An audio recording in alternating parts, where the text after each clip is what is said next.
వాస్తవం ఏమిటంటే తెలుగుదేశం పార్టీ కాలబడింది లేదు. తెలుగుదేశం పార్టీ ఒక ఎస్సీ ఎస్టీకి సంబంధించిన వ్యక్తికి సంబంధించిన ఆఫీస్ బిల్డింగ్ కూడా కాదు.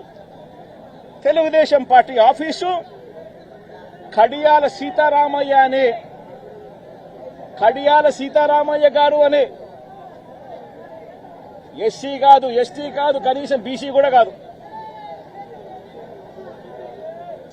చంద్రబాబు నాయుడు గారికి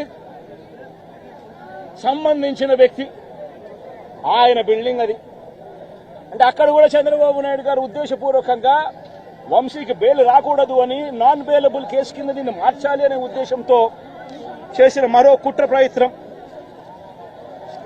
మరోవైపు ఈ కేసులో దాదాపుగా 94 మంది మీద కేసు పెడితే చంద్రబాబు నాయుడు గారు నెలల తరబడి వైఎస్ఆర్సీపీ నాయకులను వేధించాలనే ఉద్దేశంతో ఇంకా 44 మందికి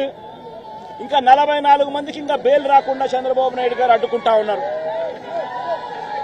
ఒక హక్కుగా బెయిల్ రావాల్సిన చోట నెలల తరబడి బెయిల్ రానివ్వకుండా అడ్డుకుంటా ఉన్న పరిస్థితి చంద్రబాబు నాయుడు గారు. ఇదే సత్యవర్ధన్ అనే వ్యక్తి మెజిస్ట్రేట్ దగ్గరికి తాను వచ్చి జరిగిన ఘటన గురించి మెజిస్ట్రేట్ దగ్గర వాంగ్మూలం తాను ఇచ్చేస్తే మిగతా వాళ్ళందరికీ కూడా బెయిల్లు వస్తాయి అనే ఉద్దేశంతో పోలీసులు చంద్రబాబు నాయుడు గారు ఇద్దరు కూడా కుట్ర పన్ని సత్యవర్ధన్ అనే వ్యక్తిని 20 సార్లు మెజిస్ట్రేటు రమ్మని సమన్లు పంపించినప్పటికీ కూడా ప్రతిసారి దాటేసుకుంటూ రాకుండా ఎగరగొడుతూ పోయాడు. చివరికి జడ్జికు 20వ ఇన్నిసార్లు సమన్లు ఇచ్చినా కూడా ఈ మనిషి రాకపోవడం అన్యాయము అని పోలీసుల మీద గట్టిగా జడ్జి తిట్టి ఖచ్చితంగా సమన్లు ఇవ్వండి, నెక్స్ట్ టైం వచ్చేట్టుగా ఖచ్చితంగా చూసుకోండి అంటే అప్పుడు మరుసటి వాయిదాకు సత్యవర్ధన్ అనే వ్యక్తి తానంతటి తానే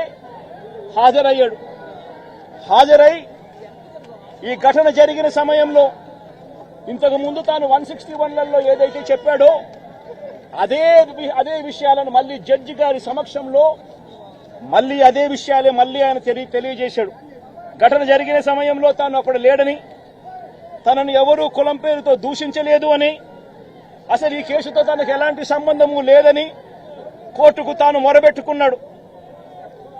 తాను తన తల్లి ఇద్దరు కలిసి ఆటోలో కూర్చొని కోర్టుకు వచ్చామని, తన స్టేట్మెంట్ వెనుక ఎవరి బలవంతము లేదు అని ఫిబ్రవరి 10వ తారీఖు 2025 ఫిబ్రవరి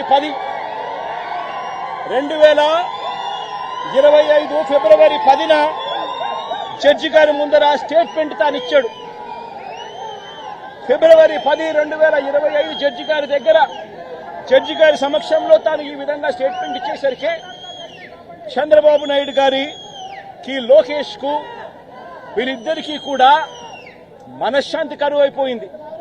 వంశీని అరెస్టు చేయలేకపోతా ఉన్నాము అనే దుర్బుద్ధి వీళ్లలో ఎక్కువ కాలం మొదలుపెట్టింది. వీళ్ళంతా కలిసి పోలీసులతో మళ్లీ కుట్రబన్ని వీళ్ళు మరుసటి రోజు అంటే ఫిబ్రవరి 11వ తారీఖున వీళ్ళు విజయవాడ పటమట పోలీస్ స్టేషన్లో సత్యవర్ధన్ మీద వీళ్ళు ఒక ఎఫ్ఐఆర్ రిజిస్టర్ చేశారు. ఫిబ్రవరి 11వ తారీఖున సత్యవర్ధన్, వంశీ ఇద్దరి మీద వీళ్ళు ఎఫ్ఐఆర్ రిజిస్టర్ చేశారు. కోర్టును తప్పుదోవ పట్టించారు.